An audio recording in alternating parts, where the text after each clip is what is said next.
The youth camp was held at a lush Christian retreat in Ypres, bordered by a quiet lake and acres of forest.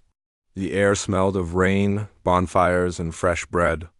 Chinwe came only because her aunt, a church deaconess, insisted she needed a spiritual reboot.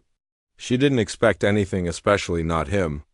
Jide was different from the overly righteous boys she usually met at church programs. He was quiet but observant, with a voice like velvet and eyes that lingered longer than they should.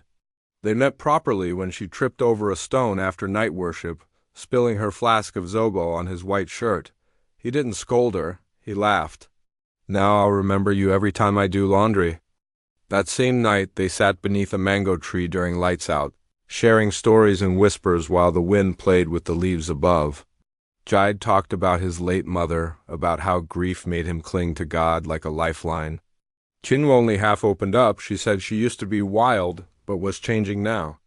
She didn't say how many parties she'd attended in Vi mansions, how she'd downed tequila like it was juice, or the boy whose touch she couldn't forget.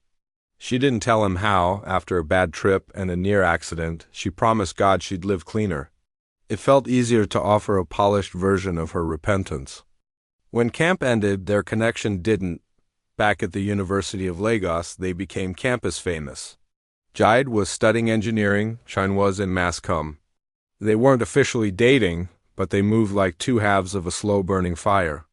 Mornings at the library, afternoons at her hostel courtyard, evenings at a campus fellowship.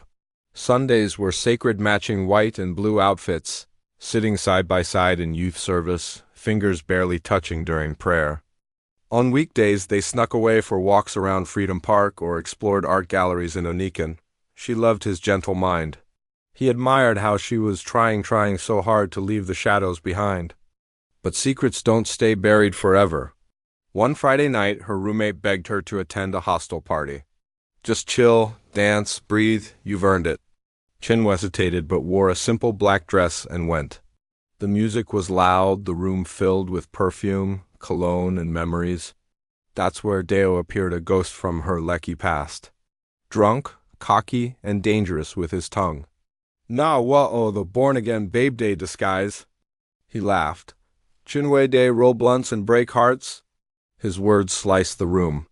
Chinwe turned just in time to see Jide frozen in the doorway, eyes wide. He had come to surprise her. Instead, he found her past laughing in his face. She fled, no words, no goodbye. Just tears streaming as she ran back to her hostel. The weekend passed in a blur. She ignored his messages, switched off her phone, deleted her WhatsApp. On Sunday, she skipped church. Guilt and shame twisted inside her like a knife. He must think I'm a liar. A fraud.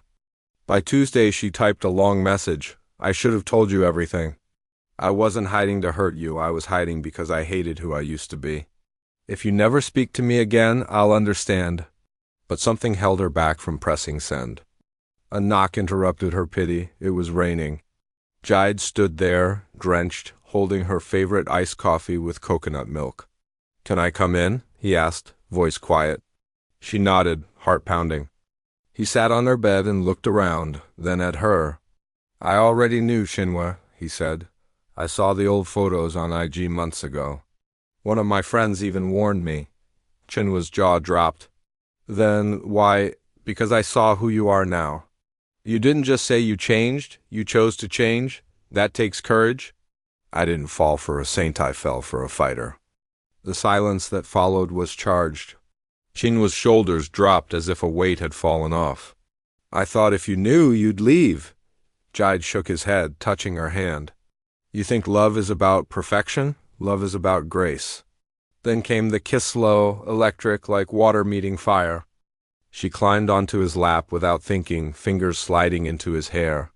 He kissed her neck, her shoulder, his breath hot against her skin. His hands ran up her waist under her shirt, tracing every inch like she was something sacred. She gasped, arched, whispered his name like a psalm. It wasn't reckless, not like her old flings. It was wild but tender, fierce but filled with respect. They didn't sleep together that night, but they came close enough to make her skin burn for hours. Jide pressed her against the wall, his lips brushing just below her ear. "If we do this," he murmured, "it'll mean something." She smiled, teasing. Then let's wait. So it can mean everything? They lay curled under her bedsheet, not naked, but vulnerable, sharing confessions until dawn. It wasn't lust. It was something deeper, something neither of them had words for. That Sunday, Chen walked up to the youth pulpit, mic shaking in her hand. Hi, my name is Chinwe, and I wasn't always who I am today. She shared it all. The parties, the regret, the loneliness, the way Grace found her in a hospital bed after she almost OD'd. I'm not proud of my past. But I'm not ashamed of it anymore either, because it's proof that God can rewrite stories. There was stunned silence, then a wave of applause. Jide stood, smiled, clapped. She caught his eye and knew she was finally free. Friday nights weren't the same after that. No more hiding, no more fake fun.